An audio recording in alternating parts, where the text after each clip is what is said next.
That felt oddly churchy. Hello, everyone. Hi. It's can I think you guys can hear. So hey, girl. Hey, hello, Leslie. Hello.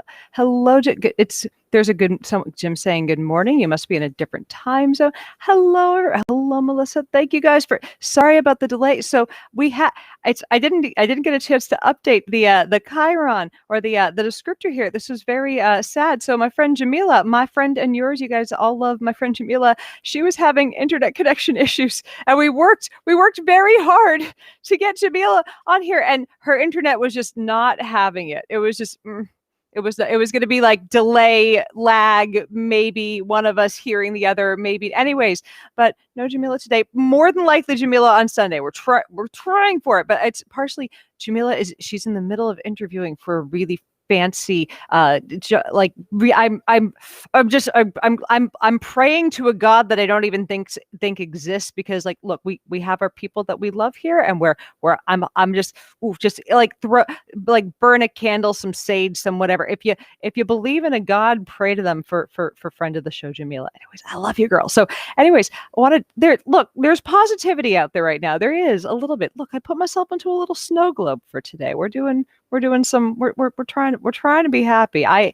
We've been singing Christmas carols around the house. We are actually, I know I teased about it. I said we might, but we're actually gonna do a Christmas live stream of some caroling, and we've been rehearsing. If you want to go and check out my Smool profile, there is recording of me singing some Christmas carols. It exists out there. But indeed, has Simon entered the chat already? Hold on.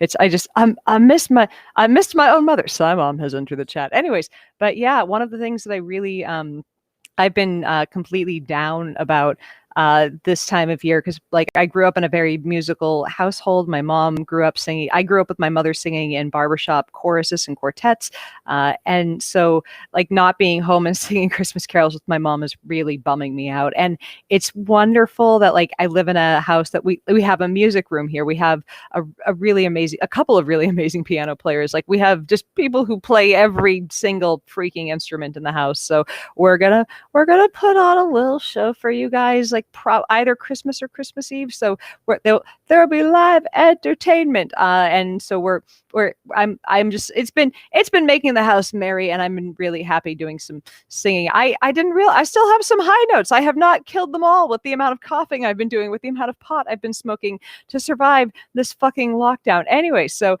those are some happy things, getting that out of the way. And now let's talk about a couple people saying there. I see Kelly Grabowski saying her stepfather does barbershop. Someone saying Wendy saying your mom sang in Sweet Adelines. My mom didn't sing. It wasn't Sweet Adelines. It was just a small group in Farmington, New Hampshire, called the Clementines, and it was just I learned how to I learned how to harmonize.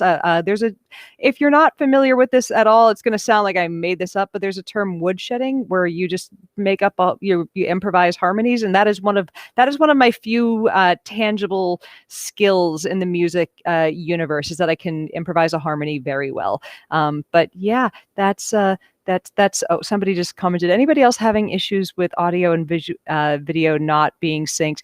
That happens a lot. It'll sync back up eventually. It's a side effect of the vaccine. So anyways, so let's chit chat about there are a couple vaccines. This is amazing. Oh my God. Merry fucking Christmas, guys. So I keep seeing, this makes me so happy. And I'm sure the rest of you guys who have friends who are healthcare workers, or you guys who are healthcare workers, have been getting your vaccines. I keep seeing my friends who work in healthcare, who are doctors, who are various, who do various types of work in hospitals, are getting their vaccines. And I'm so happy, because if you guys remember from the beginning of this thing, I was having nightmares. Like I said, I went a little nuts. I got a little bit of anxiety. My anxiety went through the fucking roof beginning of us, as did most of ours. But yeah, I was having nightmares about my friends in healthcare dying. I was terrified. So seeing a lot of my friends getting their vaccines that already has been just wonderful. And it's like, good, this is happening. This is real. we're gonna, the people who are being careful are probably gonna be okay. We're gonna get, like, it's, and here's the thing, we have to remember, as I've heard a couple people say, we're not out of there's a light at the end of the tunnel and we can see it. We're not sure how long there is left in the tunnel, but there is a light at the end of it. And we can see it. Finally, it's there. It's just, we got a lot of tunnel left to go out of. And that means there's a lot of work in getting the vaccines out. And I mean, we've already had how many issues it's been, what, a week since the vaccine first came out, and they're already having Pfizer saying that we have vaccine that we've made here, sitting here in the warehouse, and Trump administration is already saying no, we've ordered it and they don't have it ready yet. So there are already distribution issues that they're going to have to work through, that I sincerely hope that gets worked out when the new administration takes over. And they're going to keep on being, and I'm saying this not to lower expectations, but to prepare you for the fact that there are going to be bumps all the way through this. Like, there are going to be times when things don't get distributed as we want them to. I want everything to be here right now today for everyone who wants to be vaccinated, which should be everybody, to be vaccinated. It's going to take time. There are going to be times, I'm sure, throughout distribution where people who should be in, phase 2 or phase 3 get vaccinated before people in earlier phases, just because of how it got distributed in certain parts of the medical system, which is going to be a pain. It's going to be hard to watch.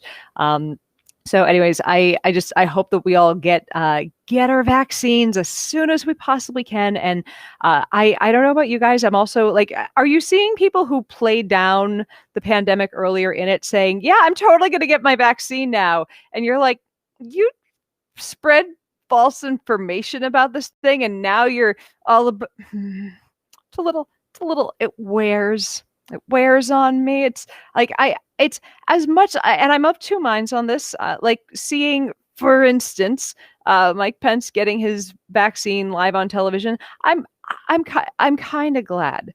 I'm kind of glad that he was like, no, it's like, the more people who have an audience, who have people that will be convinced that it's safe, like me joining the J&J trial, convinced a ton of people that it was safe. Like, I still think I got the placebo, but the number of people who emailed me or commented or in the stream and both in other places where I've been talking about it, that they were more comfortable and confident in getting the vaccine because I was willing to get it.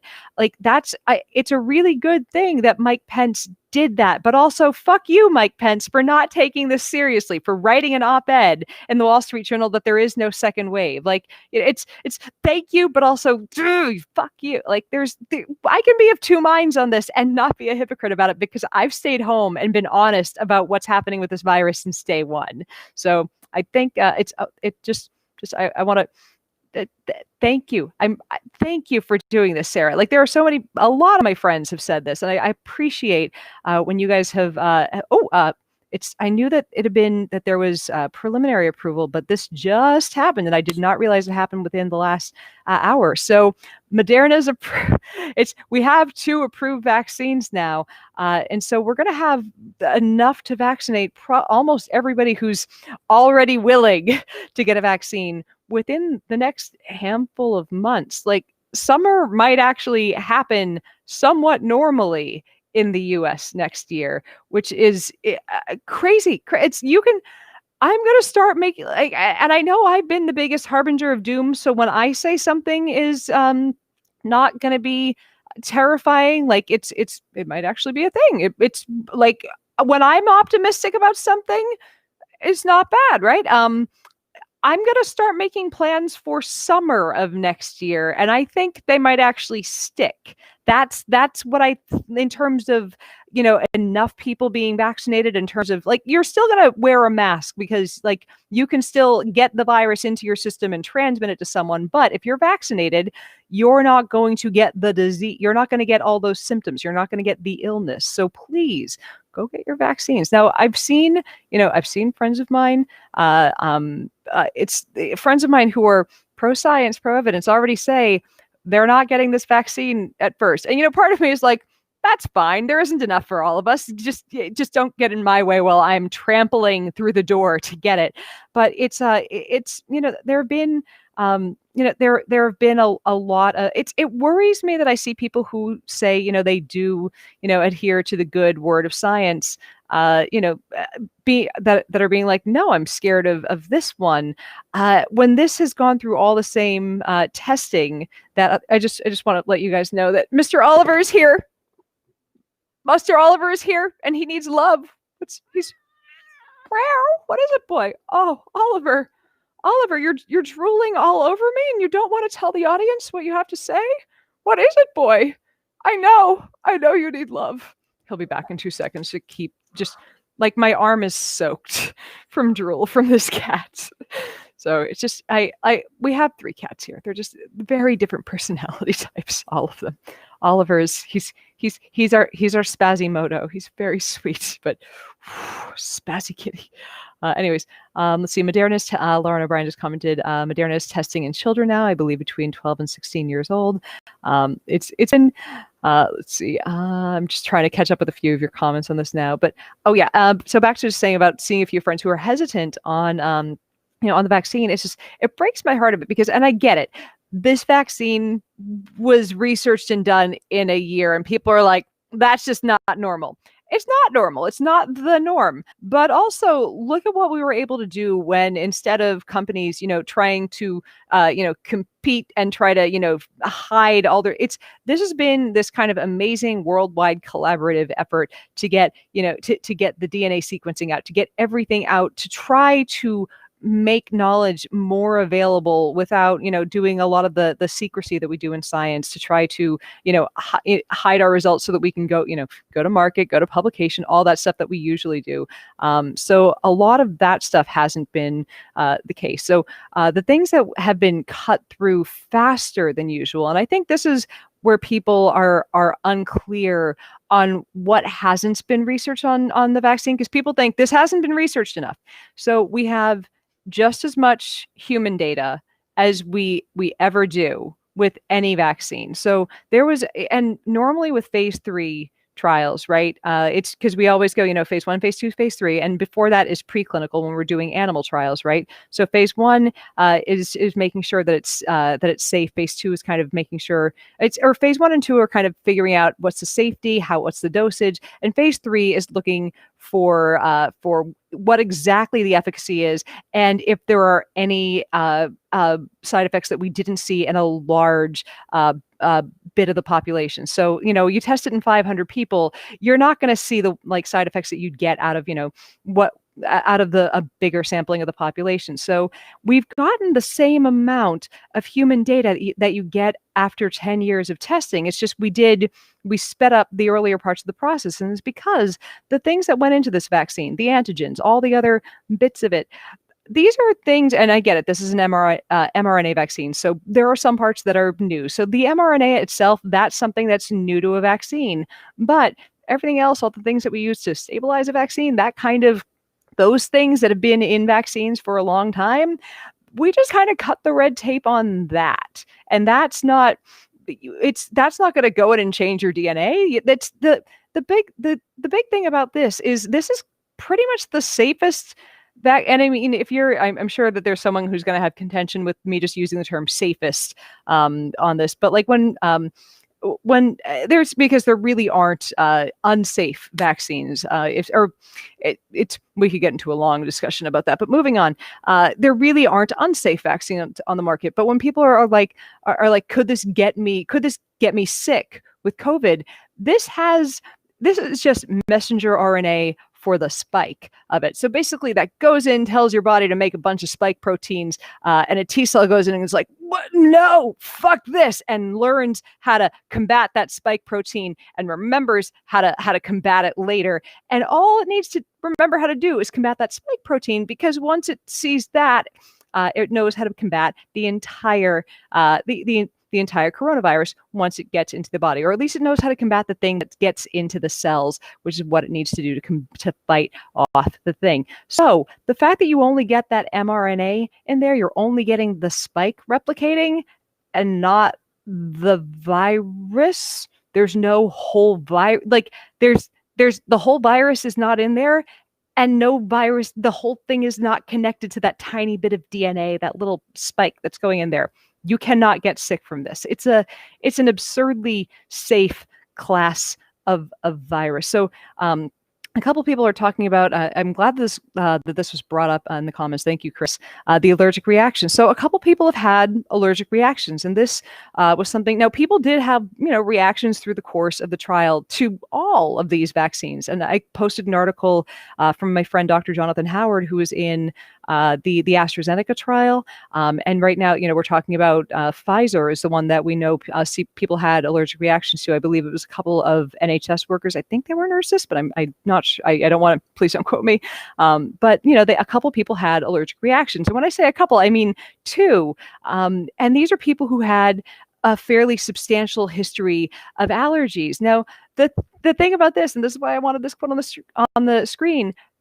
Very rare and completely treatable. What they told people is, if you have a history of substantial allergies, talk to your doctor and make sure you have your allergy treatment medication available. If you're someone who, like, it didn't say if they needed EpiPen level treatment, but it didn't seem like something that caused breathing to be cut off. It wasn't a life-threatening allergic reaction. So like we said, the allergic reactions have not been severe, and nothing has been as bad as COVID, as the issues that happen with COVID with this. So no, it's been the worst, or kind of the standard bad with the vaccine is people have is that people are having kind of a rough day. People are having bit of a fever, bit of malaise. They feel under the weather for about a day, and then they feel fine the next day. Or it's about 24 hours of feeling like you got a bug. But that bug like I said, each trial has had about 30,000 people, right? It's 30,000 people in the group that's gotten the vaccine, 30,000 in the group that's gotten the placebo. We have a lot of data, and that's a lot more than generally gets the drug for phase 3 trials for drug trials as opposed to vaccine trials. So let me just hold on. So we have data for this for such a huge swath of people, and most of the time they're not getting they're just getting these kind of mild 1 day long side effects. No one's getting sick like you get with COVID, and that's kind of what we have to keep in mind. So when you have friends and you're gonna have and so you're going to have friends with a lot of different things they're going to push back on why they don't want this vaccine right now. They want to wait. Here's the thing: the longer they wait, the more they up their chances of getting COVID.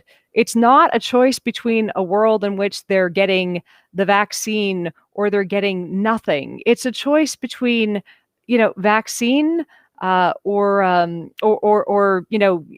COVID, or that's how they get their immunity. And COVID comes with, they might get an asymptomatic case, or they might, as I believe it was a basketball player from, I want to say it was Florida State, had some symptoms and then months later collapsed with heart complications. Like, this is leaving about 10% of the people who get it with long-term major organ damage. So I don't know how I can better clarify for people that you might feel a little under the weather for a day and have no long-term complications from this vaccine that's going to protect you from this thing for forever, or it's probably at least for a couple of years. Like, that's the thing we're still working out, but likely it's going to be, I would guess it's going to be about a 3-year protection from this thing. If I have to get revaccinated every year, I'll fucking do it. I'll do it every 6 months in the eyeball if I have to. I need to hug people again. This is not negotiable. But it's like I said, it's every day that you're delaying getting that vaccine is another day where you might breathe in the wrong fucking little aerosol that's got that virus in it. So as soon as you have the opportunity to get the vaccine, because you might feel a little under the weather, but you're not going to lose a lung, a leg, a kidney. You're not going to get a stroke to it. Okay. So I'm looking through questions for side effects. Somebody asked a question about fertility and side effects. I saw that rumor too.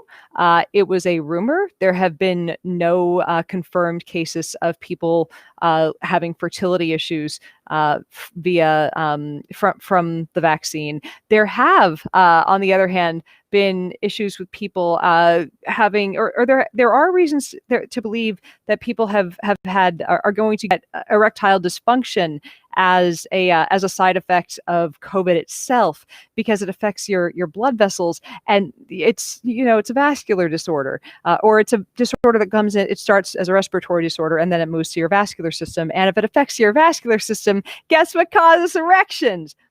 Functional blood vessels. I'm just saying, anything that fucks up your blood vessels, it's going to eventually hit your dick. So I'm just saying, save the penises, wear a face mask. I'm here for your dicks, gentlemen. I want them to live through this, for you and for me. For you and for me. And mostly for you, but for me too. It's just, anyway, see, scrolling through. Have any trying to read this before the screen pops it back up. Have any of you seen the Lancet article on IBD and the vaccine? They're concerned that it's not safe and no one in the trial had IBD. I think there's a concernable cause of flare. I have not seen that article. Now, here's the question. Was it an article in the Lancet saying that there was a concern about IBD, or was it an editorial in the Lancet? Because I'm going to guess it was an editorial. And as much as I think the Lancet is one of those wonderful hit or miss publications that it's amazing things get published in there. And then occasionally there's like an opinion piece that you're like, who let the dogs out? How did this get in here? What the fuck? So that be my problem with the Lancet. So I don't know what was said in there, but it was not good. Someone wrote, I think Alice needs to make a face mask that says that. So I just wanted to show this off because I took down the link to it because people were mad about a couple of the products, but hold on, where did it go? Oh yeah, here it is. Let me just.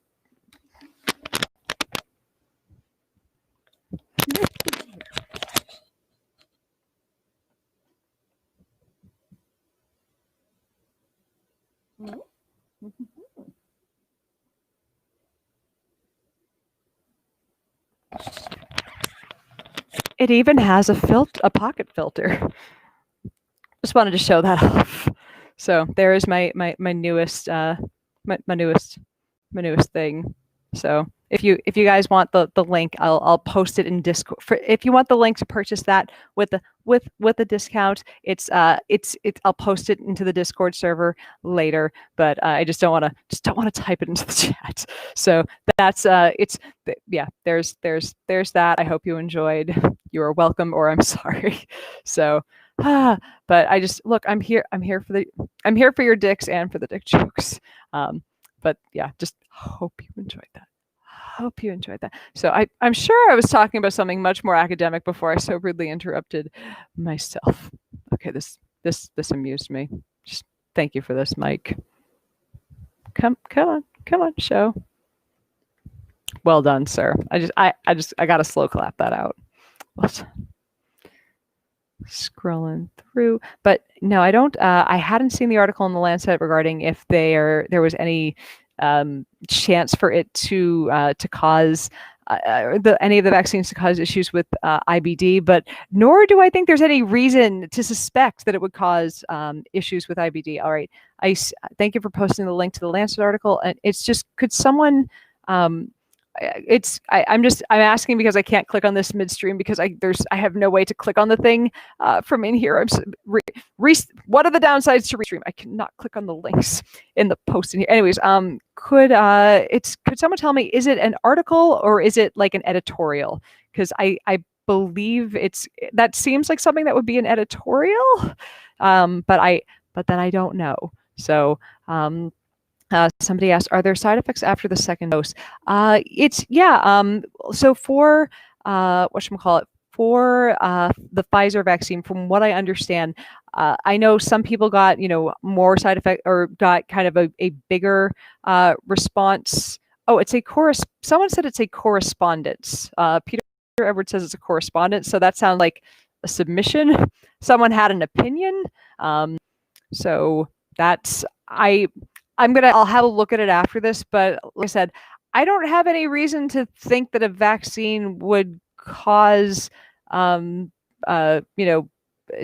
again, someone said it's because there was a flu vaccine reaction in with IBD. But it's how frequent was the flu vaccine reaction? How different are those vaccines? I think those are a lot of questions to ask before panicking people that this is going to cause a reaction, especially when here's the question: how bad is the reaction, and how much does it compare to the potential for the ill effects of COVID? Those are big questions. So, thank you for clarifying this. Craig Kramer said I'm in the AstraZeneca trials, and I had lesser effects after the second dose. So it's I think people tend to have like one. Whichever you tend to have one of your shots, you get a big immune response to, whether it's the first or the second. It depends on the person. I know my roommate is in the Pfizer trial. She says she had other friends that were in it as well. And some people, really big reaction to the first one, none to the second, and other people, nothing to the first one, huge reaction to the second shot. So depends on you is what it comes down to. And some people are having no reaction whatsoever, which is why, even though I'm very sure I got the placebo to the J&J one, I can't say for sure. I'm just sitting here in my little snow globe, hoping that look, this is my pillow fort. It's my little snow globe. I'm staying in this. I'm staying in this until there's a vaccine for me. So see, I was in Kathy Erickson said I was in Pfizer and stronger effects after the second one. Still beats COVID. I'm glad. Thank you for volunteering, and I'm very glad that you feel better and that you're not going to get the ill effects of COVID. So I'm loving all of you guys saying that you're getting the vaccine and that you're only getting minor side effects. Like, it's what makes me happy is that there's always got to be one. And here's the thing. I don't know if you're joking or not, but there's always going to be, and it's always somebody from Periscope. I swear to fucking God, every time there's like, this is why I love the ability to like post these comments onto the screen in here. There's always got to be one, and it's always from Periscope, who said not taking the government mind control drug. Dude, it's I hate and I hate the kind of atheisty attitude when someone goes Darwinism, but I'm like, it's off with you, my child. Go with God. I don't even know what else to say. Just if someone's like, I don't want to be first in line, good, get out of the way, I'll go first. But if someone's at the point where they're like, I'm not taking the government mind control drug, like, okay, tell me, I want to know which one is it. Did Trump make the miracle that is he the conquering hero of COVID with the COVID miracle drug? Or is it all a hoax? Because they're saying both, and I want to know which one it is. Is it the government mind control drug that Trump, it's one or the other? And I need some Diet Dr. Pepper to survive this.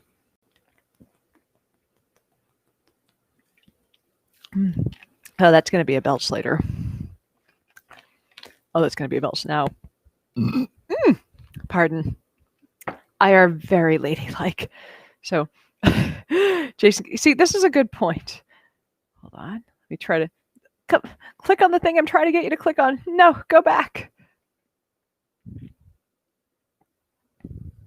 Here we go. You mean I can get free mind control drug? Like, this is why I laugh at all of the at the people who are like, the government's doing mind control drugs. I'm like, you guys think the government would give out free drugs that could like that?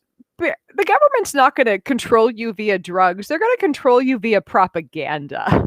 Okay? Like, they don't need to drug you to control you. They have Fox News and Newsmax and OAN for that. They don't need drugs. You're also not important. Like, I know I've posted this meme a couple of times now, but it's like, for everyone who's like, they're gonna microchip me. None of us. I am not important enough to microchip. You are not. important enough to microchip. Besides, you also willingly bought a microchip and you carry it everywhere and you pay to have it insured. It's called your iPhone. Unless you're someone walking around with a burner, which you're definitely not. You voluntarily microchipped yourself. I'm sorry. This is all very, very silly. Let's see. So Sarah McGinn said, I'm in the J&J trial and initially thought I got the placebo and no soreness or bruising, but that night I woke up feeling hot and cold for a few hours and extreme fatigue. So I hope I got the real thing. I hope you got the real thing too. I hope we all got, it was funny, like at my trial thing, like a bunch of us were sitting there like, I hope you get it. But we're all kind of looking at each other like, the more of you get it, the less a chance because, 50% chance of getting it. We're all like, I hope you get it, but also I hope I'm the one that gets it. But no, like a couple people in our group definitely like they had a big reaction. Like my arm was kind of sore that night, but also I don't know if like I was holding it funny because like I'm like concentrating on my arm, like please soreness I'm just shooting the immunity into you from not wanting it so hard. Like I don't know. I don't know. I want to know so badly. Like I said, I want to go hug my mom. Just nah. It's just. Yeah, it's hard. It's not knowing is the worst part of this, and that's like, I know I've mentioned this before.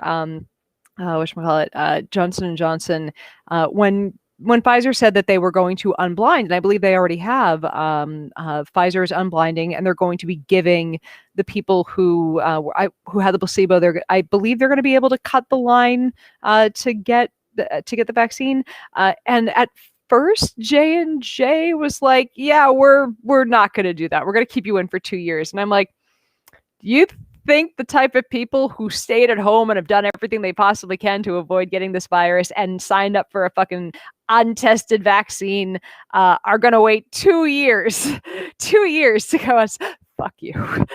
Fuck you. Like, I just, nah, I'm not staying home for 2 years. Like, I like 6 months is all you're getting out of me. Before, like from day I got there to day I'm getting another vaccine.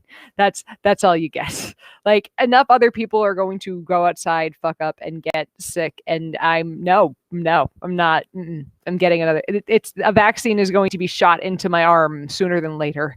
So that's and if I find out that I've had the vaccine in my arm since October and I just somehow miraculously had no reaction to it, I'm going to cry. Like I mean, I'll be happy that I just, have been protected this whole time, but I'll also cry, be like, what? I could have hugged people. So anyways, I just want us all to be vaccinated and this to be over. And, I want to go back to the spa. I want all the things that we haven't been able to do for a year. So it's been rough. Like every so often I'll scroll back to my through my phone to like the stuff that happened right before the shutdown when it was like, yeah, we thought we were going to be able to keep doing this. And it's like, not that long ago, I saw a commercial that had like, it's just life things with people without masks in it. I'm like, oh my God, I can start looking forward to that again. That's coming again soon. And it's kind of nice.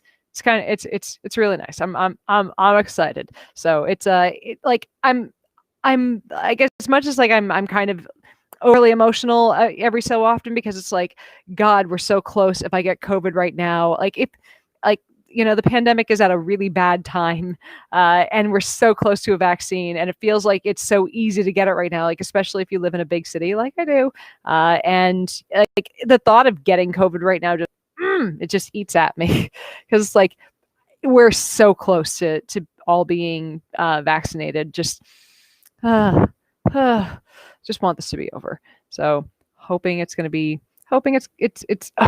make it through the next few months is what this all comes down to.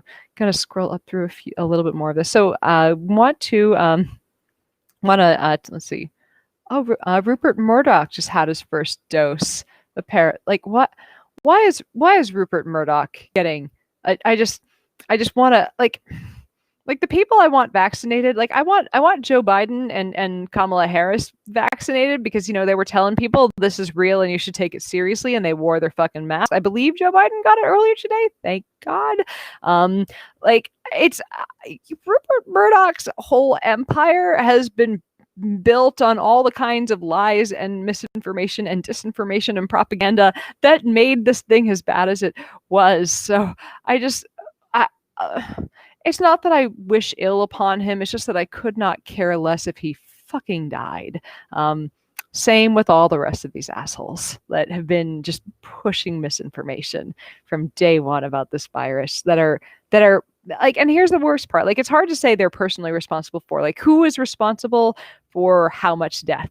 How many deaths do you ascribe to the editorial from Mike Pence saying there's no second wave? How many deaths do you chalk up to Ron DeSantis telling people go to the beach? Like, how many do you chalk up to which person? Like, there's a shared responsibility and there's no responsibility on anyone. And that's what makes it so infuriating, because it's on all of them.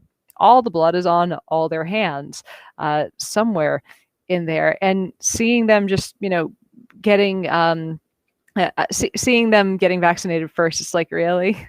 After you told people, after Trump got sick, got top of the line medical care immediately, got things that weren't even approved yet, and then came out and had the fucking audacity to say it wasn't as deadly as the flu, when it has killed over 300,000 Americans already this year while we're locked down and wearing masks. When in a typical year, and this is a high estimate because we kind of extrapolate what we believe to be the flu deaths for a year. In a typical year, without us wearing masks, without us locking down, 30,000 Americans die from the flu.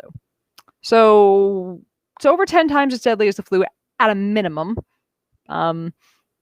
And we really only have a couple of things that treat it / help manage it at this point, or until this point. That's been the year. And they told people, no, it's okay, go shopping. Swear to God, that's what they said after 9/11 too. No, it's okay, go shopping. I think that's just how we handle bullshit in this country. Like, something bad happens and we tell people it's okay, go shopping. Please keep the economy alive. That's what's important, not grandma. The economy. Anyways, Buddy is very upset about that too. He's doing big barking. I need to bring him over here. Anyways, but yeah, so that seems. Buddy, are you mad that we sacrificed grandma for the economy too? What? Yeah? I love you, tiny dog. He is very angry at capitalism as well. He believes that late stage capitalism is about to collapse in on itself, and there's going to be a revolution. Moving on. Hi, Mom. Mom says hi, Buddy. So, yes, it's I just want to point out this very true statement that I feel is not pointed out enough. 300,000 deaths is low. The excess deaths need to be looked at. We are much closer to 400. Like, we're closer to like 375,000, 400,000 fatalities in this country already. When we factor in fatalities above the norm or above typical at this point, it's not good. And somebody commented earlier, you are at the epicenter of it right now. I'm at the worst place of it. And this last week has gotten bad in California. Like, earlier, somebody asked, did Simon enter the chat? Simon entered the chat long ago, Rich. But yeah, like, I am at the absolute worst place in the country right now. I mean, I know that, like, North Dakota, South Dakota are horrendous, but LA is a pretty bad hotbed. Like, I remember checking, I swear to God, it was earlier this week, and it was 500,000 people in LA County, and now it's 580,000 people in LA County, and I don't know, I swear to God that was like a week, but where it's over 0.1% of the population in LA is being diagnosed daily. Something like it, about 0.15% of LA County is being diagnosed every day. That's a lot, given that there are 10 million people in this county. Fuck, man. That's it's bad. It's really so. Thank you for pointing this out, HJK over on YouTube. Tennessee is worse per capita. Yeah, a lot of places are worse per capita, like, than California as a whole. Because California, we have to remember, and this is hard to keep in mind when you look at the numbers, because when I go to Worldometers / coronavirus, there's you can see in there, like, it's California is way more cases than everyone. But like when you go and arrange it by cases per capita, California is like, last time I looked, and it might have changed. Last time I looked, we were like 41st per capita. But that doesn't, paint the entire picture, because most of the cases are in, or not most, but like a huge chunk, a plurality of those cases are in, LA County. So we've got this giant, like big old thick of them right here. And that means we have while other places are in the state don't have full ICUs, don't have a big problem, right here in LA, and in Southern California as a whole, we have 0% ICU capacity at the moment. So, you might have a bed that frees up when someone goes home or dies, but at the moment, it's just, there's a revolving door in the ICU for when someone needs a bed, but there's no bed. There's nothing left. And like, it burns me because like earlier, I want to say it was earlier this week, a friend of mine in Southern California who like they have a science degree. They understand data. They work with data. They were trying to talk about why we should be sympathetic to people, like, because I get it. I fully understand. Loneliness is my loneliness. Sorry, I will never pop into Britney Spears ever again. But no, loneliness it does fucking kill you. It's not been a good time in this pandemic for anyone. But right now, seeing people is going to literally kill you. Jesus, California is less than 3% ICU capacity across the states.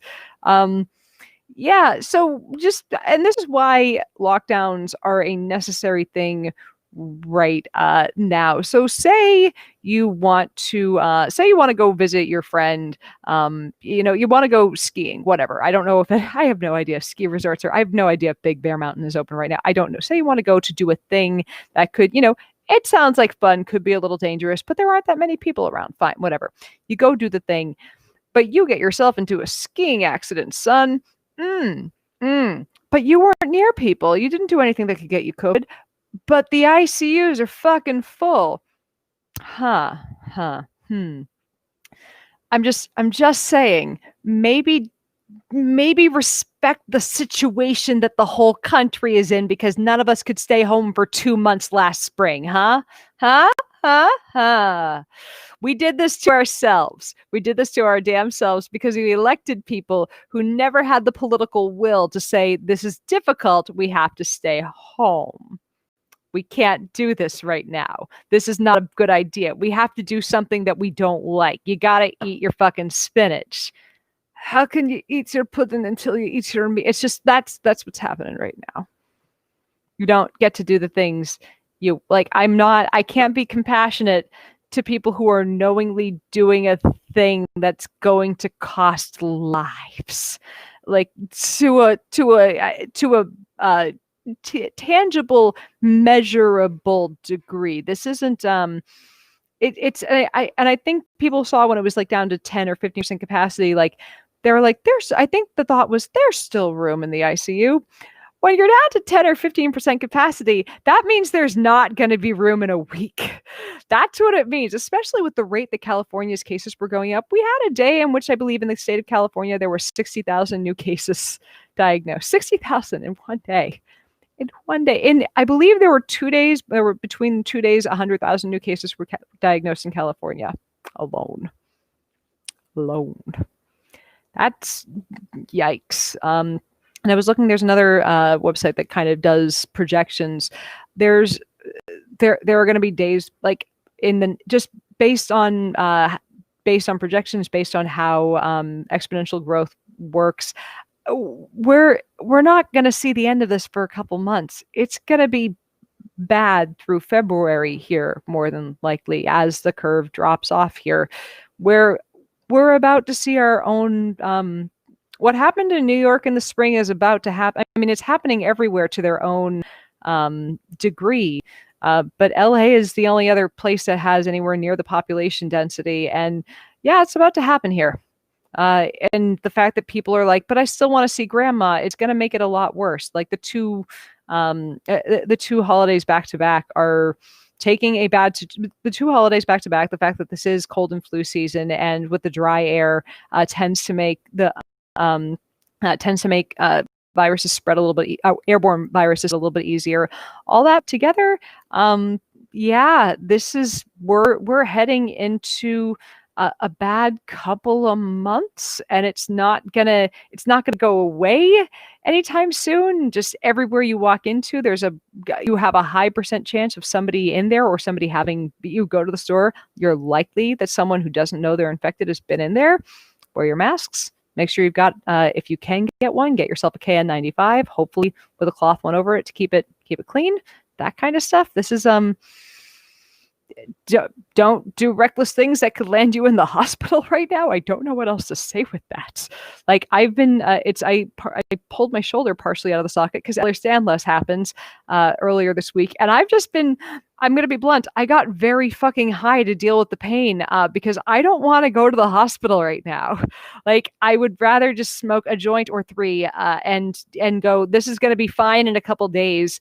I'll be miserable on the couch for a little bit, then go to a place where COVID is just there. That's where the COVID lives. Like, I don't know. No, don't want to deal with it. But no, there have been things that I've like, and I know a lot of people are doing that. Like, not necessarily the shoulder thing, but like, a lot of people are going, I kind of want to see a doctor for this, but I also kind of don't want to die from airborne death. And that's not, like, the longer this is as bad as it is right now, the more people are going to put off, like, necessary medical care, that they're just like, I'm too scared to do this thing. And like, I'm staying at home more. I'm doing more of that, just, I gotta stay home because I'm terrified. And I would say it's almost to an unhealthy, like, I'm as scared of this as I was at the beginning of the pandemic again, which is not good. And I think it's just because I'm so, like I said, determined not to get it now. Like, I got this far and I locked down this long. I'm gonna be pissed if I get it now. So it's Sarah McGinn just commented, my dentist keeps trying to get me to come in. I'm like, I'm good, thanks. I'll floss and brush and wait. And here's the thing, like, I'm sure, like, I have friends who are dentists who I know at least occasionally watch the stream, and I'm sure some of them are cringing right now. And like, I understand that you guys are like, we keep everything, guys. I don't know what to say. Like, they're like, yes, dental health is extremely important, but also the thought of going into a room where someone's teeth have just been drilled into and spray has gone into the air, and even though they might have tested negative that very day, they don't fucking know for sure. They could have it in their system. Like, that terrifies me. And I don't think, I won't tell, I can't tell my audience to do a thing that I'm nervous to do myself. Like, I'd need to know what the policies are in an individual's dentist's office, how they're keeping everything clean, how that works. And I don't know. And like, I'm not saying shut down your office. Or saying don't go to your dentist. I'm saying, what's the dentist doing to keep the office as sanitary and hygienic and as COVID compliant as possible in a really rough situation. And this can't be good for people who have chronic dental issues or need to go for monthly adjustments for orthodontist issues. Like, this just, yeah, it's just, it's all terrifying. So like, I wish I wasn't as nervous about this as I was. Like, the one time I went, because my dentist also treats, or he doesn't work as he is trained as a dentist and works on headaches. Dr. Rich Hirschenegger, I had him on the show earlier in the pandemic. But like, the one time I went to a dentist was a dentist who doesn't work on teeth.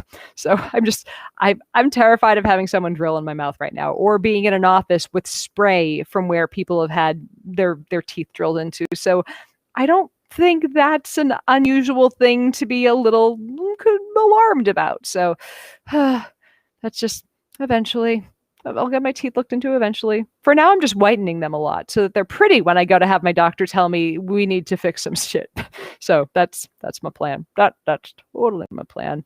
Oh no, this is it's I don't know if that's a someone said I worry about all my diabetics getting not going to see podiatrists. Oh, that's that sounds you know what I don't have you been have you been telling them you really need to go get this checked out? I don't like I feel like that's a thing that I would like I went to see my eye doctor, and that's one thing that I was like, I just can't see anymore. I'm out of context and this is not good. Like there are things that I went for, but of course like with whatchamacallit, when I went to get my eyes checked, like it was before the pandemic was this bad. Like I like podiatry seems a little less like a thing that seems terrifying to get checked out. But like here's the thing. The worst of this pandemic is going to be like this has only been this bad in all the areas it's this bad for a little bit of time, right? Like this has not been as terrifyingly bad as it is right now up until just the last handful of weeks. Like if you look at the daily cases, at the daily it's I'm so I see Tammy commenting. I'm safe, but it gives me anxiety when I hear what I already. I understand, girl. This is to get it out of my system too. Go take a bubble bath. Just you gotta relax. It's cool. I understand. I take them to relax after I say all this stuff too.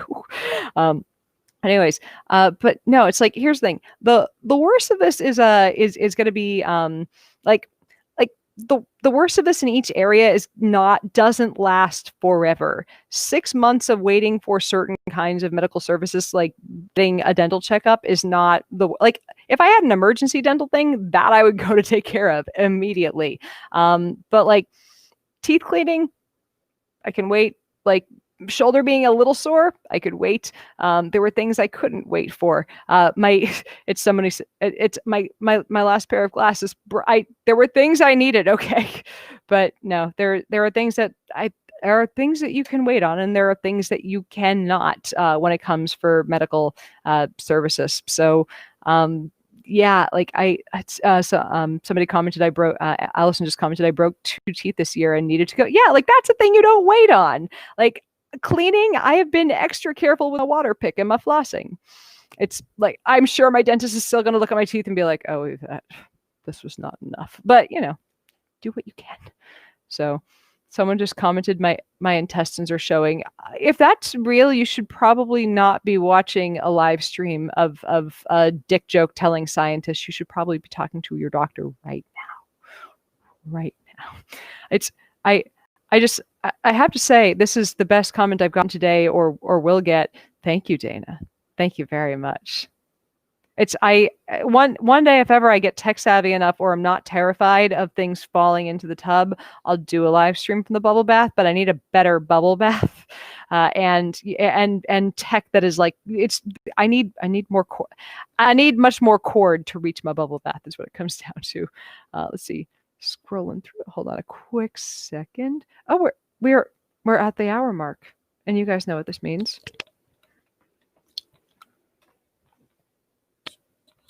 I know what you guys come here for. Hold on a second. Where did it go? I've lost the thing. Hold on a sec. Oof.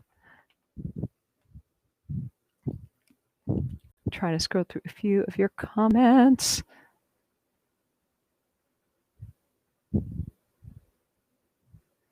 And of course, there were a couple of questions that I wanted to get to from the please ask questions thread from earlier. And of course, there were questions from earlier that I definitely missed.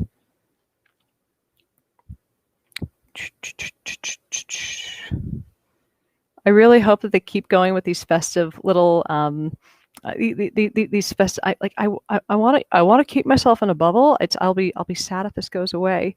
I like this little dome. This is nice. Let's see. Oh man, I did not realize this. Sydney has a cluster, has a large cluster, and we are locking down. It's Australia. I thought you guys had everything sorted there. What happened? No, it's you. You are my last hope. So does this mean that the travel bubble with New Zealand is off? What's going to happen with that's something I need to know. Does this bust the travel bubble? I need to know this. Let's see. Can you follow up on KN95 with the cloth mask comment? Yes, I can. Hold on a second if I can scroll back up long enough to click on your comment. Yeah, so I know I know the gold standard we all know is getting an N95 mask, and nobody can get their fucking hands on one. Don't even bother. If you are not a medical person, if you're not medical personnel, if you're not a doctor or nurse or other medical personnel currently treating COVID patients, don't try to get an N95. They're not for you. But the market does seem to have ample KN95s out there, which I have been led to believe have the same amount of protection as it's somehow the message, what are you watching on Netflix right now, popped up instead of N95 and cloth masks. So what am I watching on Netflix right now? I'm rewatching The Crown so that I know how to be a good monarch of Seychelles. But anyways, back to the I'll talk about that in a minute. Back to the KN95. And the cloth mask. So what I suggest, if you can get your hands on one, because there do seem to be ample KN95s available online. I can find them in LA because LA has everything. But if you can get your hands on a KN95, that is really, really good level of protection, right? They're basically the exact same. They're supposed to be the same level of protection, just, that's the manufacturing designation in China.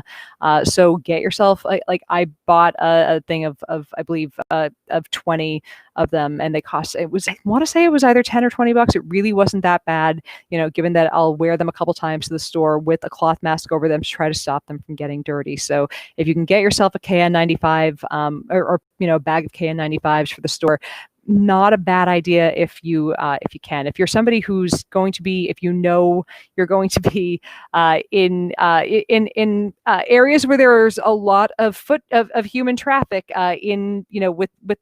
with questionable ventilation, get a KN95 and a cloth one for on top of it.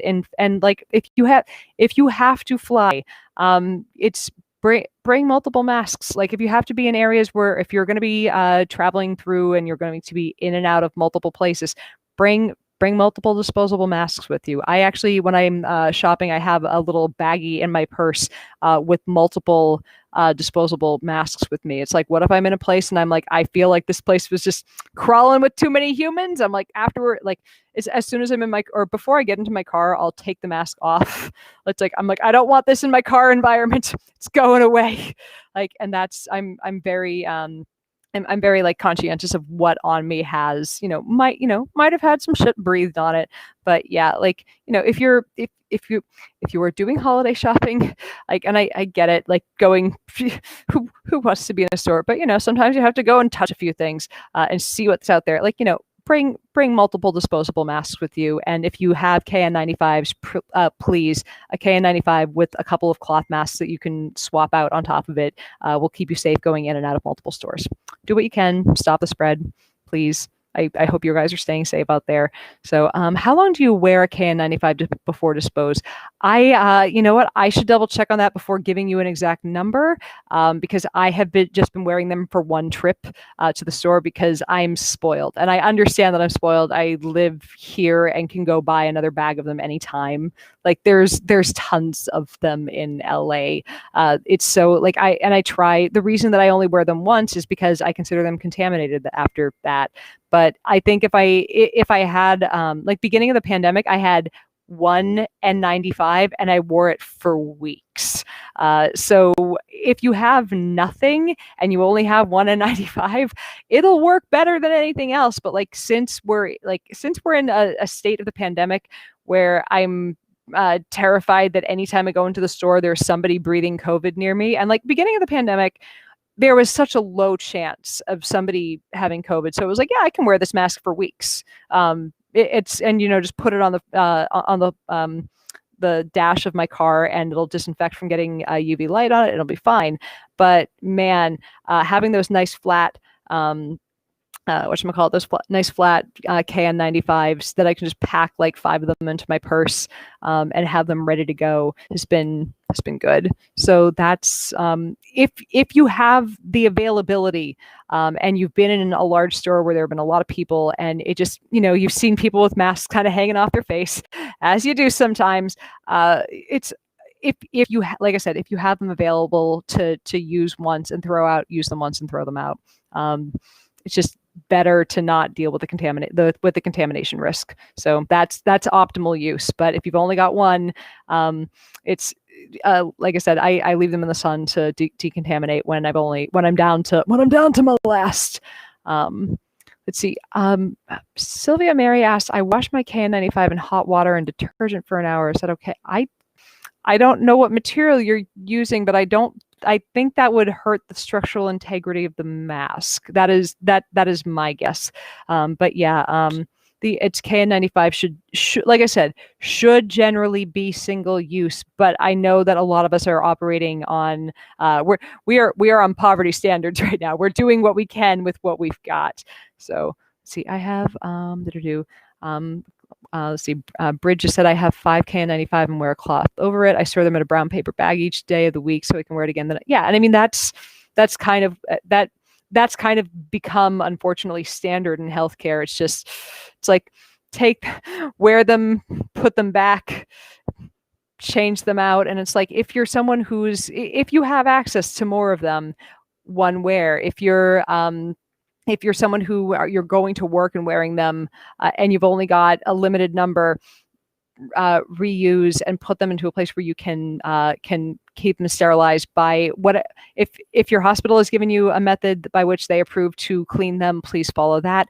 I don't want to give you a method that has not been approved because I don't know what material you're working with your mask. So please check with the exact material for your mask or for that works with the hospital. But don't ask me for the method to clean a thing that I haven't looked at and I don't know what's been approved for the material. You know what I'm saying? Like I don't want to tell you the thing that's going to melt the only N95 you have. Just that doesn't seem like proper sci-babing is what I'm saying. So for a quick moment of silliness, because we aren't having enough of those, but first I need more Diet Dr. Pepper. Hold on. Hold the phone. Mm-hmm.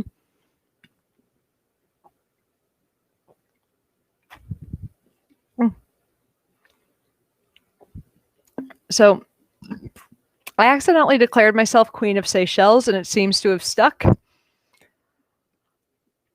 Sorry, or you're welcome. And this is, I think I might have mentioned this last week, but it's carried on, and I didn't think it was going to keep going.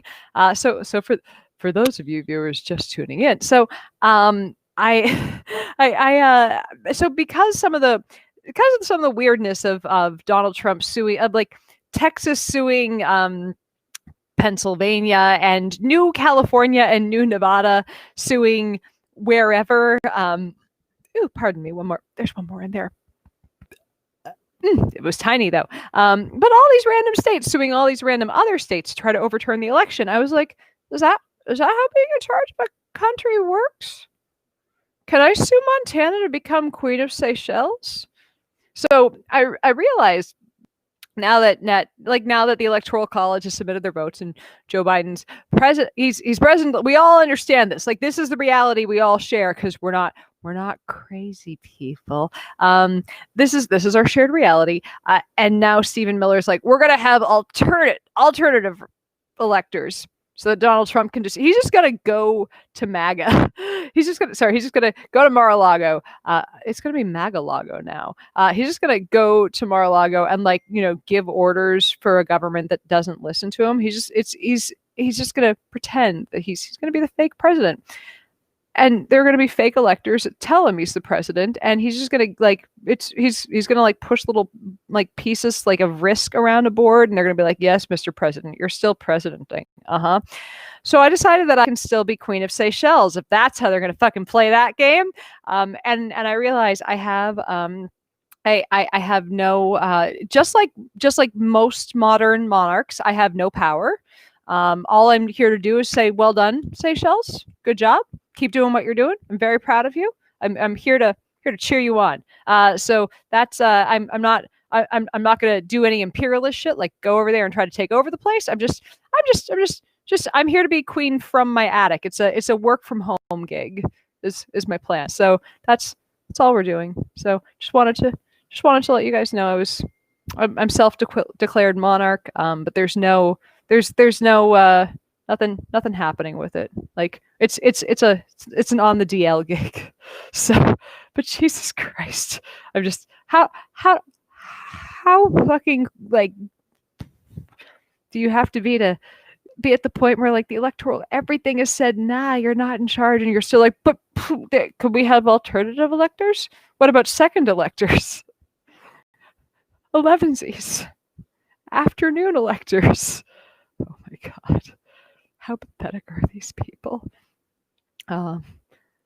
She's queen for your attic is a good play. Yeah, I'm queening from the attic. I'm a long distance queen. That's what it comes down to. That's all I have to do. Oh man, president and the anti-president. I'm fascinated with how the next few years are going to be, because like the first year of Biden's presidency is likely just going to be, let's uncoronify this place. Like that's all there's going to be in the first year. And I mean, I keep saying I'm not going to talk politics, and I'm clearly lying to myself more than anything else. But like the first year is just going to be, we have to decontaminate everything. So it's going to be a lot of, it's just going to be a lot of fixing the COVID situation and trying to undo some of the awful like the worst of the damage. Like, how do you start off like when you're like, I feel like he's going to show up and be like, I left the place.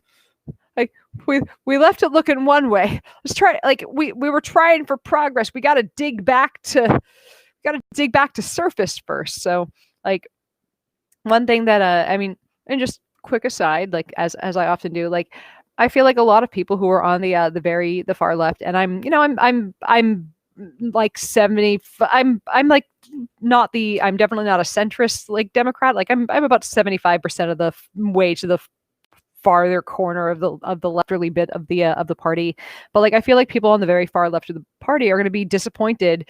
Like never mind, they are going to be disappointed through the entire course of the presidency, because it's like there's just nothing he's going to be able to do but try to dig back to where we were 4 years ago. And I don't think he's even going to be able to get back to that, because we're just so far down a fascist little rabbit hole right now. So that's going to be hard. So it's I just hope we can temper our expectations to, hey, look where we're starting. This is bad. It's really bad. It's really bad. But I hope this is not a complete disaster, I guess, is what I can say about the impending new presidency. There's going to be a vaccine. Maybe we can get ourselves out of the worst part of this last year. Trump won't be in charge. We won't have insane people who are denying that science is a thing in charge anymore. It'll be nice. And and this is a good point from Sabrina, might have opposition in the Senate. If you have friends who live in Georgia, tell them to fucking vote. Tell them to bring a friend to fucking vote. Tell them to tell all their friends of legal voting age to fucking vote. My God. Whew. And this has come up a few times with me and my friends. I just wanted to I say last thing I'll say about politics, but I'm lying. My worry is smart fascists in 4 years. Yeah. Who I'm most terrified of is like, and maybe not him in particular, but people like Dan Crenshaw. Now, Dan Crenshaw is kind of a clown. I mean, we all saw that little Avengers commercial that he made, right? He's like, I'm parachuting. See, I'm doing a democracy. It's very adorable. Good job, Dan. We take you seriously. You're a pirate now. Anyways, but he's really smart. Now, for all of his douchebaggery, which is he going to demand my producers let him like put us both on Saturday Night Live so I could apologize to him for it's just let you know, Dan Crenshaw, I'm not going to apologize to you for anything I say. But yeah, Dan Crenshaw, Here's the thing about him. He is smart. He likes to play to the crowd of saying he's one of you. It's one of the people. He's a pedigreed rich motherfucker who went to Harvard. Okay, he's smart, and if he decides he's gonna keep on trying to into power and he one day gets it, now the Republicans know that there isn't a limitation on the power in the presidency. They're not going to suddenly treat that office the way that every previous like the way that previous presidents did. They're going to abuse the powers of the office the way that Trump did, because they know they can. Like, do you guys think that they're going to suddenly go back to being respectable human beings now? What? Why? Why would they? We've given them no good reason to. There's been no compelling reason given to the Republicans to suddenly respect the rule of law. So the Dan Crenshaw types, the ones that are smart and know how to use social media and can get out there and be just the biggest assholes with their little online pulpit. And trick and get people to think that they're one of them. Well, he is the fucking Harvard elite. I'm just saying. And like the best part is while he's behind closed doors insulting bartenders. I'm one of the working people making fun of AOC for being a bartender once upon a time. I'm just saying, like, I guess when he tried to write it off by saying, well, I served in Afghanistan. So I guess if you serve in Afghanistan, you can make fun of bartenders. I don't, but here's the thing. One day, the people like that who are smart and who are on that side and who think all of Trump's little fucking ideas were okay, they're going to get into power. And they didn't say, here's the thing, even if they wouldn't have had those ideas that Trump had on their own, they didn't say no to them. And that's the problem. You don't get to say that you're a good guy if you didn't say no to all the fucking awful ideas. And like, that's, even if I don't agree with the Lincoln Party Republicans on a lot of their ideas, they said no to the really fucking horrific fascist ideas. And even if that's the line where you give credit to, yeah, that apparently does take giving some credit to them, because look at all the people in their party that couldn't do it. Look at all of them. It was a lot of them. Over 100 sitting Republican congressmen couldn't even admit that Biden won the election.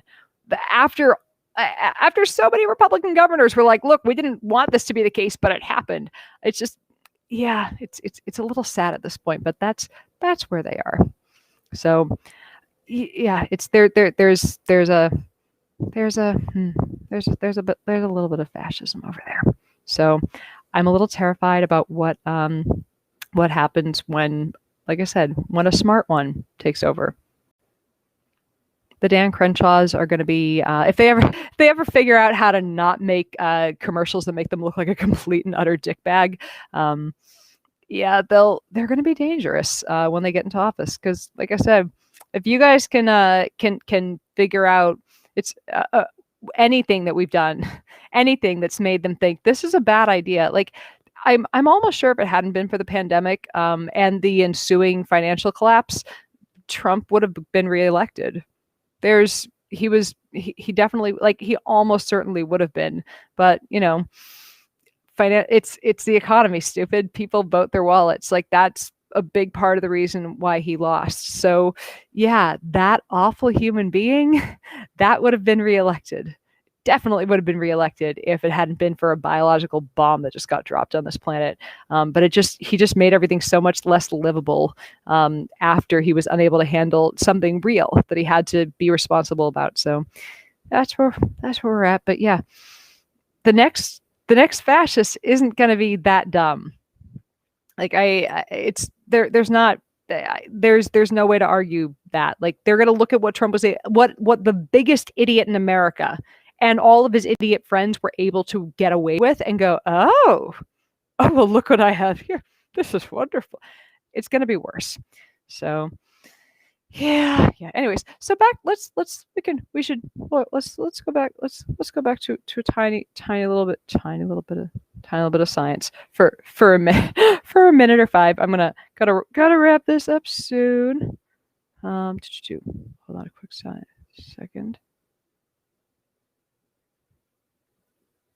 just got distracted by an email that showed up in my inbox. Anyways, let's see. Oh God, someone just mentioned Tom Cotton, the quote intellectual fascist. It's indeed Garrick. The quote intellectual fascist. He's something.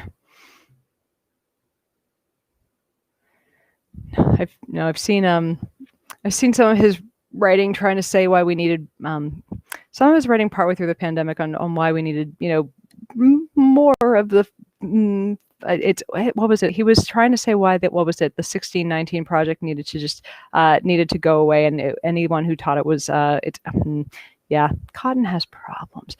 Oh, here we go. Really good question. Pros and cons of each of the vaccine brand. Now, hold on. There we go. So right now, because we only have two of them out right now, it looks like Moderna and Pfizer are about as efficacious. And there are some people who are like, Pfizer's good, but Moderna's better. They're both about 95% effective. Like, you're going to be fine getting either of them. Now, it is really hard to say how we don't know how efficacious J&J or AstraZeneca are going to be yet, because I think all of the data that was dumped that we found from AstraZeneca is still suspect, because it's not like this. We know almost certainly that AstraZeneca is over 50% effective. We don't. And AstraZeneca, I believe, is the Oxford one. Like, that we got, they were like, hey, it's effective, kind of. It's more effective at one dose than the other. We're not sure why. The data is, oh man. So basically, they didn't follow their own anything very well. Here's the thing. HK said it's 90% effective. Or are you saying Moderna is 90% effective, or whatchamacallit, AstraZeneca? Here's the thing, like with one, and I believe, and this is what's weird, with AstraZeneca, with one dose, it was something like 90% effective. And then with two doses, it was a much lower, it was much less effective. And I'm not sure why. And I'm not sure if it's that they gave a lower, like if when they did two doses, they did a lower percent, if they gave like less of the vaccine in each dose, and people were not compliant with coming in to get their dosage. Like, we don't know, and it seems like a lot went poorly in not the trial design, but in carrying out the trial itself. So I'm waiting to see more data before we know what happened. And I don't know if it's the vaccine that's less effective, or if it's just that we have not figured out how best to deliver this vaccine. So it's going to be, we need to know more about, the big difference between these, I believe both Moderna and Pfizer are mRNA vaccines. So they're the ones that just, they send in a message with just a little spike, and that's all. Both AstraZeneca and Johnson & Johnson are adenovirus vector-based vaccines. So I don't know if this is indicative that the adenovirus vector-based vaccines are all going to be less effective, or if it's that there was a trial design or if there was an issue with how with data collection / trial execution, I guess I would say, with AstraZeneca. So we'll find out. But for now, I would tell you, Moderna and Pfizer, if you get a chance to get either of those two, they fucking work. Get them. Like, those are the two that I would, those are mRNA vaccines. They do not contain the whole genetic strain of the virus. They don't contain a deadened strain of it. They just contain, they just contain a little bit of mRNA from the thing that you cannot get, that you might feel a little ill overnight, but you're not going to get sick with the COVIDs. You're going to be fine. You're going to be okay. You can go out and you can hug your mom again. I can't wait to hug my mom again. Anyways, and I'm really excited. I believe my brother, who's an EMT, he's going to be getting it soon. My sister-in-law, who works in all my family who works in hospitals and who works in medical field, who I've been worried about since the beginning of it. They've been very lucky. No one's gotten sick. They've all been really careful with wearing their PPE. Like I said, I've had nightmares since day one. and somehow all of my people have managed to stay healthy. So it's like, the vaccine's here, my people are going to be okay. Like it's been rough to watch. Like I've been lucky that I've only seen one person I personally knew die. But like watching just the amount of human devastation, just people who are follow the page, who are commenting going, here's how I was 2 months ago. I can barely get out of bed now. It's been awful. And I want it to be over. Let's see, cast air and chaos. Honest question: does a coronavirus group of viruses mutate or evolve at a rate similar to the influenza virus? No, it does not. It mutates, or I'm not sure about the family as a whole, but this one in particular mutates much more slowly. So that is very good news. From what we've seen now, and I know we've seen a handful of different strains of it, but as much as we've seen different strains, we're not seeing mutations to a point where they've mutated to be so dissimilar that the vaccines we have out won't work on the current strain. So the other thing is it doesn't look like they're like the vaccines, I believe, are working on that spike, and I believe that spike is not mutating. Like they're managing to go after areas that don't look like they're mutating very quickly. So that's helpful. But I believe we're going to need boosters for this and for the flu for very different reasons. Like when we need boosters for the flu, it's because the flu has mutated. So it's not. But when we need boosters for COVID, it's probably going to be because partially for mutation and partially because our immunity is going to wear off. So I'm not sure. It's Tim Forster just asked the exact question: how long will the vaccine last? I'm not sure exactly. I want to double check on that. If that data is out yet, I haven't seen it, but that doesn't mean it's not out yet. But there has been evidence that that immunity to this is in general long lasting. So this is, like I said, all good news. There is better news and more robust data in terms of the fact that your immunity does tend to last a while from this. So, yes, there have been cases of people getting sick with this twice. And we have to remember, there have been tens of millions of cases of COVID around the world now, and there have been a handful of cases of people getting this twice. And I get it. Hearing it hasn't happened much is not a lot of, it doesn't feel very comforting, but it's, again, most of the time, and this seems to be the case, it seems like most people who have gotten it, when they get it a second time, they tend to not notice because they get asymptomatic COVID. And that seems to be the case with other coronaviruses. Like, because because there are 4 endemic coronaviruses, right, that are just common colds. And they've done challenge tests or challenge trials with those where they actually infect people with them because, they can't kill you. So it's ethical. It's ethical enough.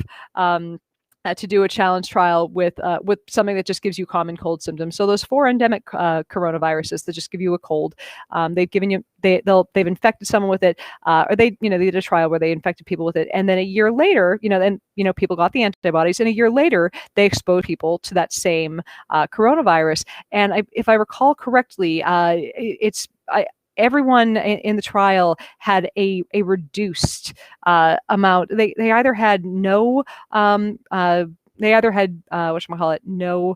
symptoms or a much more reduced reaction to the virus. So I would say that people are naturally immune. Immune to this once they've been sick for a while. We've studied this with other coronaviruses, and we've also seen it with SARS, the original SARS-CoV-1. So this is, people are still have antibodies to SARS-CoV-1 from what was it? Dear God, 16 years ago now. It's almost 17 years ago now. So it's not. It should be long lasting, but also I'm not. I will be shocked if they're not constantly checking in on this. There was a question up here I want to get to about if shedding is an issue.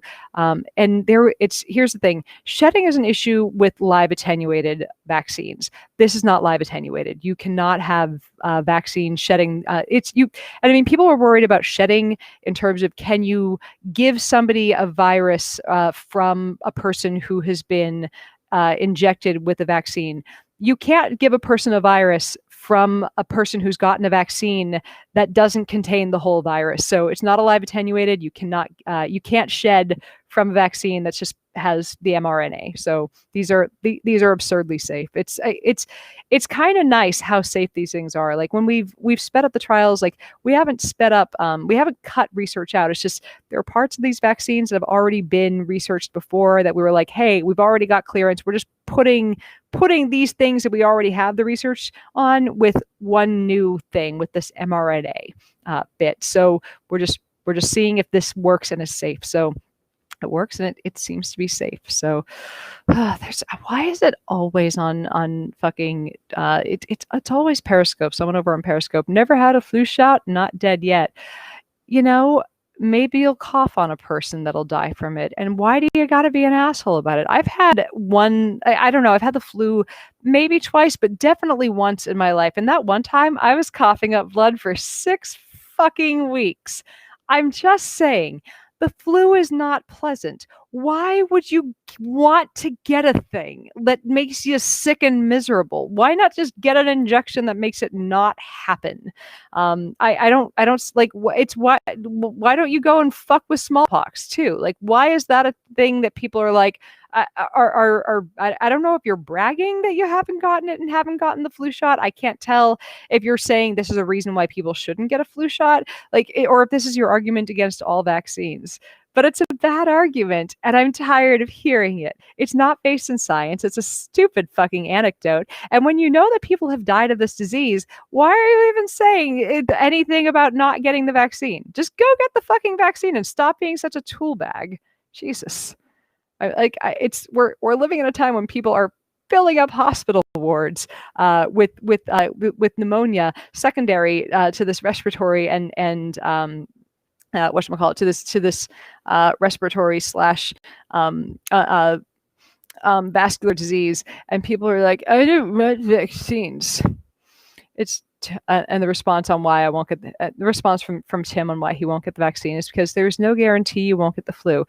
Well, Tim, when you get behind a car and put on a seatbelt, that's no guarantee you won't die in an accident, but you still put on a fucking seatbelt, don't you? It reduces the chances, and you do things to try to make your life a little less hellish in this awful hellscape that's just produced all this nihilism and anxiety. But you know what? I don't know you. I couldn't care less if you live or die. So just do whatever you want. Just stay away from polite society that's all following the social contract to not breathe deadly germs on each other when we could avoid it. Just don't be a dick. You could just not be an asshole. But this is a choice you're making. You're making the choice to be an asshole about a thing when you could.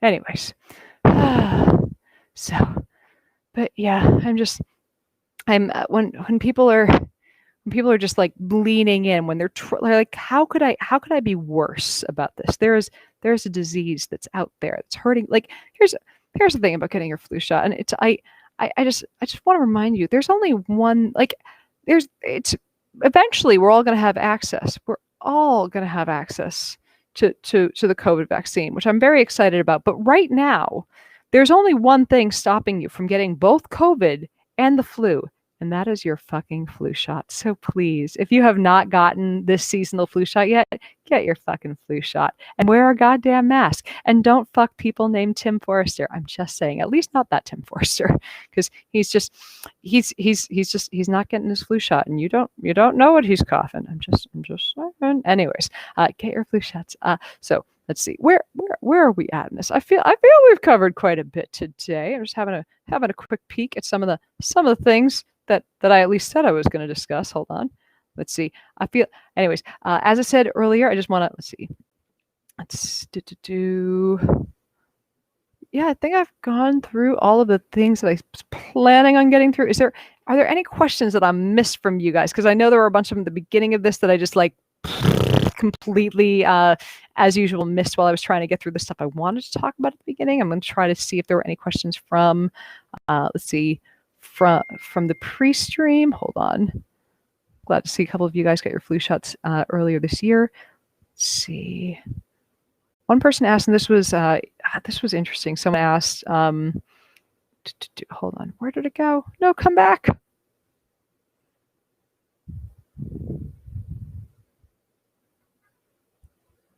It would help if I could find the thing that I was like, this is interesting. Now I can't find it.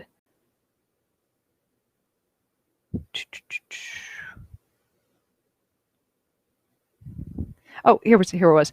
Somebody asked, why is it 0% ICU capacity in Southern California, but it's still 15% in San Diego? And the answer is, I don't fucking know.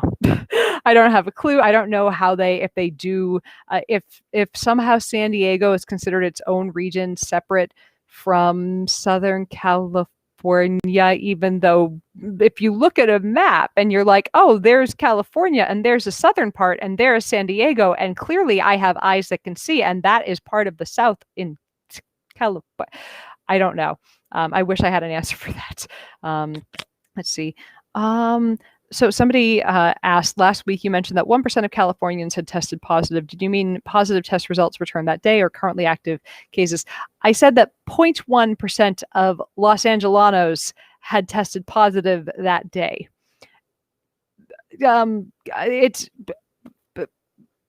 Specifics matter.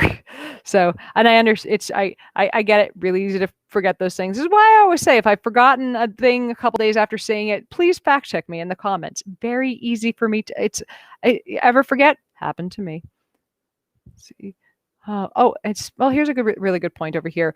Part of the reason why we might not have accurate data on ICU from Southern California, or from San Diego versus SoCal, is we just don't have great ICU data. Thank you very much, HJK. I really appreciate the input. So it could be that we're just wrong, or it could be that the overall data is showing 0% and hasn't been updated on San Diego's website. We just don't know. But hey, the point stands. Please don't go lick no doorknobs.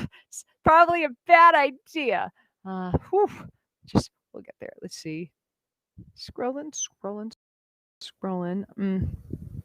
Want to go through a few more of these. Somebody asked if pillow forts protect against COVID, but no, my little snow globes though. I'm gonna stay in the snow globe. It's a good snow globe. So. Shauna Gutman asks, it sounds like you need a break. Maybe take some time off. Look, I'm stuck at home. What am I going to do if I don't occasionally hop in front of a camera and talk to you nice people? It's cheaper than therapy. In fact, it even pays me money occasionally. Speaking of which, also, if you guys would like to help support the channel, help keep the adorable Pets vaccinated and kibbled and with toys. Look at his face. He obviously needs more toys. If you can / would like to come to our monthly patron only live streams, in which I occasionally, prank call Republican senators, because what else are we going to do during these times of woe? Oh yes, we have plans for who we're prank calling this month in the patron only live stream. It's gonna be fun. But anyways, in the links down below, or they might be above them. Either way, in the description of this video, if you would like to become one of my patrons, and please do, I love you so much. For just $1 a month, you can keep a science communicator off the streets for what? Just $1 a month. Just $1 a month.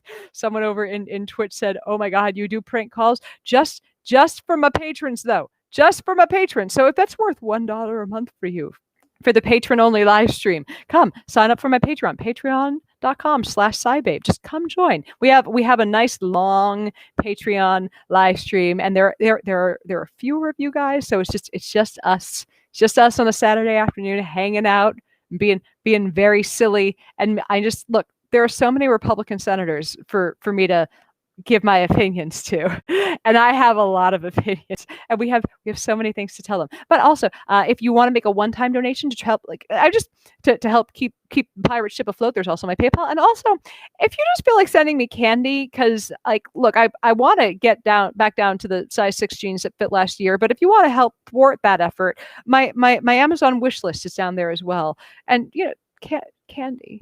Make my Christmas merry and bright. I would like some candy. Anyways, but join the Patreon, because you occasionally you occasionally get brain droppings mid-month, and I love my patrons, and I plop into, and at the top of if you guys are over on my Facebook page, which you should be, at the very top of the Facebook page, pinned there is the link to our Discord chat, where I've been look, it's I've gotten to hang out in Discord a lot. I like you guys. Discord is where I go to talk about, to talk about all the things, to talk about the COVIDs, to, bitch about the fact that I'm not getting Cyberpunk 2077 for 6 months because no, it seems like a disaster, and I'm very sad about this. I just want to point this out because it's a very good point from Russell. If you pay $1 the minimum for Patreon, you might hear the Melania imitation. I do an alarmingly good Melania imitation, and I don't know if it's a spot on Melania imitation, or if it's what we imagine Melania to be like, but it's like a Melania imitation. But if you're horny for some entertainment, come on over to Patreon. It'll be a good time. Big time. And also next week we're gonna be, like I said, we're gonna be doing some Christmas caroling for you. I'm rounding up the troops in my house, and we're doing some singing for you. So I hope you guys enjoy that. I hope you guys can all come. I hope you guys are looking for look, I get it. We're all looking for some human connection. So please, I hope that those of you, one of my favorites, Dan Keeling, has been relegated over to the YouTubes because he has been zucked. This makes me so sad. Oh, it's Dan. I appreciate you. I know you're over in Discord, so just come over to Discord, my friend. Come to Discord. Nobody is ever kicked off of my Discord channel for being honest about their feelings about. Look, I just want to, as a journalist who has to paint my words carefully, just around the, I have to paint the corners, so to speak. I know baseball terms. Gotta be really careful about how I say things. Don't ever wish death upon somebody. Don't do that. That will get you kicked off of a platform. Say, I could not care less if you live or die. Just as mean, and you will not get kicked off the platform. I said that to Rudy Giuliani. Got a lot of angry tweets back at me, but you know what? I didn't get kicked off Twitter. A lot of people reported me for that one too. But if you say, I could not care less if you live or die, you're saying I don't care. They don't get mad at you for that for some reason. I'm just saying. Choose your words carefully when you're insulting somebody, and you'll be fine. Just there you look, I have written so much about so many people who would love to sue me. Not one lawsuit. Use your words carefully, and they cannot sue you. So, or kick you off of their platform. Somebody asked, will Annette be there at our sing along? I'm not sure, but I think we might be able to yank her in there. If we're like, hey, it's gonna be harmonizing. It's gonna be singing. Somebody else also asked, is there a piano in the house? There's a piano. There's a drum set. There's a full size up. Actually, there's also I'm not sure if it's a Wurlitzer, but there's definitely an organ. There's a full size upright bass. There's a banjo. There are many guitars. And my father-in-law is a saxophone. He's a saxophonist, so yes, many an instrument, and like everyone in the house sings. So I'm hoping that we can get some. We'll be doing some harmonization, and also, like I said, I'll post a link later. I posted a thing on Smool earlier of me harmonizing with a random human to "Oh Holy Night." So look, I get it that I'm a genetically Jewish, philosophically atheist person, and I'm going to be singing about Christ our Lord being born. Just go with it. It's Christmas. I would like to be singing Christmas carols. We're just gonna go with it. Anyways, I love you guys. I hope you guys have enjoyed the stream today. I'm sorry there was no Jamila today. I don't know if you guys know Doc Dan. He's in the skeptical community. He's going to be on the stream probably within the next few weeks. We just chatted today after I happened to run into him on another friend's live stream. Jamila will be joining us on Sunday. The gods of the gods of internet connection willing. Let's see. Somebody said there aren't great Hanukkah songs. Hey, Adam Sandler would beg to differ. Put on your yarmulke. Sorry, no, I will not. Just saying. We'll get. If I could talk my roommates into all into like a 4-part like really like just like serious harmony of Adam Sandler's Hanukkah song, like that, then we'll do it. But I don't think I can get them into it. But anyways, we're gonna have some fun. We're gonna do some singing. As it turns out, I have a very high note and not silent night, and Oh Holy Night that I can still hit, which I'm shocked by because I have abused these vocal cords over the years. But apparently, like a zillion years of vocal training do not entirely die overnight. So I'm gonna tick off for now, and I will see you guys on Sunday, hopefully with Jamila. Jamila, I don't know if you're watching right now, but I love you, and I will see you. I will see you guys all on Sunday. I love you guys. Remember, wear your masks. If you have to go shopping for the Christmas things, fucking be careful about that shit and evaluate the situations in the store carefully. I want you guys to all be. Anyways, I love you guys. Stay safe out there. If you have giant Christmas plans with all your relatives, cancel that shit. Just do it later. I love you. I want you to. I want you to be safe for the new year. I want us all, like, one day. I want to lick you all on the, everyone who consents, obviously. Anyone who wants a lick can get what. I mean, please come fully washed. That's all I'm asking. But anyways.